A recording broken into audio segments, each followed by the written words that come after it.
আমি জানতে চাই, আমি জানতে চাই, আমি জানতে চাই, আমি জানতে চাই।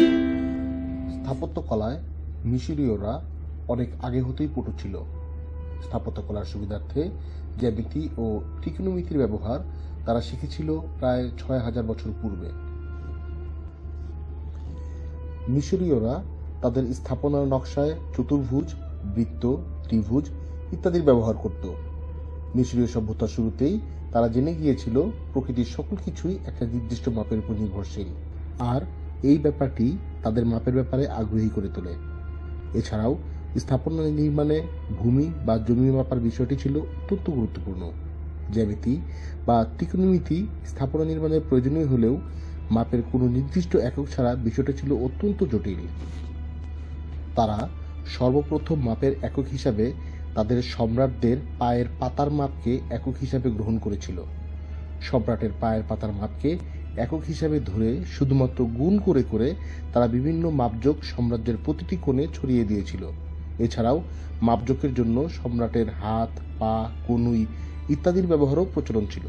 কিন্তু এই পদ্ধতিতে বড় একটা সমস্যা ছিল, সেটা হলো রাজনীতির পট পরিবর্তনে যখন সম্রাট পরিবর্তন হতো তখন বিভিন্ন সম্রাটের শারীরিক উচ্চতা ও আকারের ভিন্নতায় মাপের একক একই রকম থাকত না।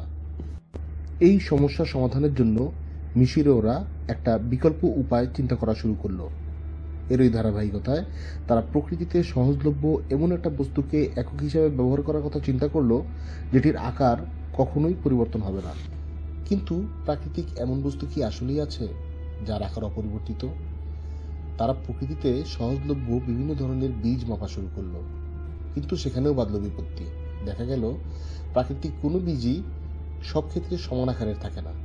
আবহাওয়া, জলবায়ু ও তাপের কারণে একই বীজ একই স্থানে এক এক আকারের হয়ে থাকে।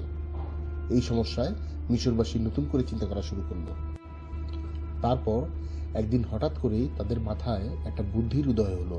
সেটা হলো নীল নদের পানি মাপার বুদ্ধি। তারা দেখলো নীল নদ হতে সংগ্রহিত পানি ফোঁটা আকারে কোনো সমতল পৃষ্ঠতে ফেললে পানিটা সমতল পৃষ্ঠের উপরে একটা জায়গা দখল করে এবং এই জায়গার মাপটা কখনোই পরিবর্তিত হয় না।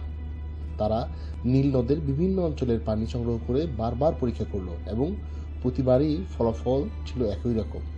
বছরের পর বছর সব আবহাওয়াতেই মাপটা ছিল সমান। ব্যাপারটা সত্যি অনেক চমকপ্রদ ছিল, আর এর মাধ্যমেই অনেক বছর পর মিশরীয়দের মাপের একক সমস্যার সমাধান ঘটল।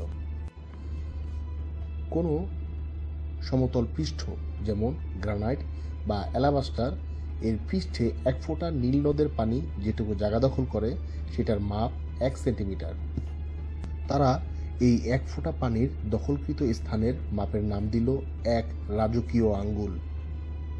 এরকম 10 রাজকীয় আঙ্গুল পরিমাণ স্থানের নাম দিল 1 রাজকীয় হাত, এবং 100 রাজকীয় আঙ্গুল বা 10 রাজকীয় হাত এর দখলকৃত স্থানের নাম দিল 1 রাজকীয় পা। মিশরীয়দের সেই আবিষ্কার এই আধুনিক যুগে এসে নতুন করে নাম বদল হলো, যেখানে বলা হলো 1 রাজকীয় আঙ্গুল মানে 1 সেন্টিমিটার, 1 রাজকীয় হাত মানে 1 ডেসিমিটার এবং 1 রাজকীয় পা মানে 1 মিটার।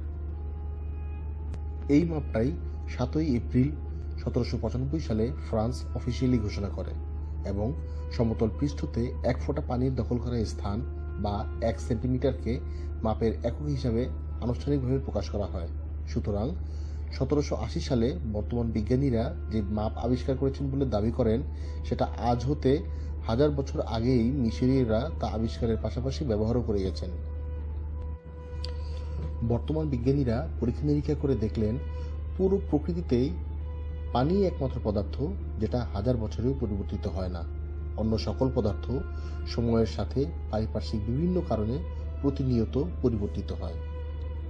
এই সেন্টিমিটারের মাপ ব্যবহার করেই আধুনিক যুগে ফিজিক্স ও কেমিস্ট্রির মূল 6টি ভিত্তি যেমন অ্যাম্পিয়ার্স, সেলসিয়াস, মোলস, সেকেন্ড এবং কিলোগ্রাম সহ সকল কিছুই নির্ধারণ করা হয়।